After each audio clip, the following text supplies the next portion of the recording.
Alam niyo ho, nung lumabas ho ako at nagsalita ako at nagdesisyon ako magsalita against sa ating presidente sa kanilang ginagawa or vision nila sa paggamit ng droga. Lahat ho, alam ko na may mangyayari sa akin. Alam ko na meron hong pwedeng pumatay sa akin. Alam ko na malalagay sa alanganin ang pamilya ko. At alam ko marami akong kaibigan na mawawala. At nangyari ho. Pero pinili ko pa rin pong magpatuloy kasi yun lang ho yung kaya kong ibigay para tumatanda na rin ho ako. And ang hirap din ho sa sitwasyon ko kasi both my parents namatay na ho. Wala akong magulang. And I have 5 kids, 4 na babae. At matitino, matatalino, mababait. I'm so proud of them. And eto lang yun. Yun, katulad nila Crisette, kami lahat dito. Wala ko kaming inihingi. Hindi ko kami naghanap ng posisyon. Hindi kami nagpapasikat. Anong papasikat? Sikat ka, mamamatay ka. Yan ba yung sikat? Isinasalang mo yung buhay mo.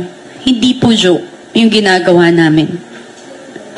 Sabi nila, may isa nga akong friend, sabi, why is Cathy, parang, she went ballistic na. Sabi ko, ballistic na kung ballistic. As long nagsasabi ka ng totoo.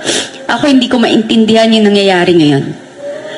Sa ating mga politiko o leader natin sa ating bansa, dapat ho, kung kayo ho ay kinikriticize, tanggapin nyo ho, pray for it, pag-isipan nyo, and tingnan nyo ho yung sarili nyo sa salamin, kung tama ba o mali yung ginagawa nyo.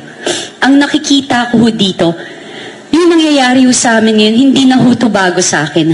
Nangyari ho to sa akin. Simula 2021 hanggang ngayon, yung pagbubuli ng tuloy-tuloy. Yung ginagawa nila, sabi ko nga sa'yo, kaya nga ako natauhan, yung ginagawa nila kay VP na panggigipit, duwag naman ho yung mga yan eh. Manggagamit ho yan.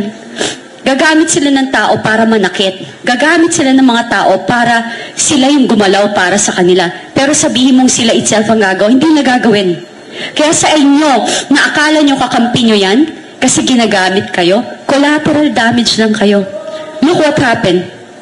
Di ba ang dami lang tinanggal ngayon sa mga trabahador nila dyan sa gobyerno? Nagki-cleaning daw sila kasi feeling nila yung loyalty, naglo-loyalty check sila. So, lahat po kayo disposable. Lahat po kayo itatapon. Pag tapos na sa inyo, itatapon na kayo. Attorney Trixie, Attorney Vic Rodriguez, VP Sara. So, don't think na kayo ngayon na nakaupo, magtatagal kayo dyan. Lahat kayo basura. Lahat kayo trapo. Lahat kayo gamit sa kanila na pag pinagsawaan na or wala na silang pakinabang, itatapon lang din nila kayo. Sa mga tinanggal sa trabaho, magsalita ho kayo. Sa PSG, sa security, sa mga empleyado ng gobyernong tinanggal, magsalita ho kayo. Huwag ho tayong matakot sa kanila. Kasi yung ginagawa nila sa akin, sa amin, katulad ng mga kasama ko dito na sinasabi nila na tinatakot kami. Yun, sabi nga ni Crisette, it's easy to fold. It's easy to umatras ka na tumigil ka. Pero pag tumigil po kami, sino pa pong magsasalita para sa inyo? Kami ho, never ho kaming naglabas ng chismis. Never ho kami, hindi ho theory. Facts, kinukuha ho namin sa kwento nila, the way sila mag-hearing, lahat ng nilalabas sa media, lahat ho doon namin dinadissect yun, doon namin kinukuha yun, tapos bibigay kami ng aming opinion sa nakikita namin. At yan po ang karapatan natin bilang Pilipino. Kasi democratic country tayo. Dapat ho talaga may freedom of speech, dapat nagagamit natin. Huwag ho kayong tumakbo kung ayaw yung maging makriticize. Ang bawat Pilipino ay may karapatang i-question kung ano yung pagkakamali ng sino mang leader na nakaupo sa inyong pwesto. Ngayon, sorry. Ngayon po, wag na lang ho kayong tumakbo. Ngayon sa darating pong eleksyon,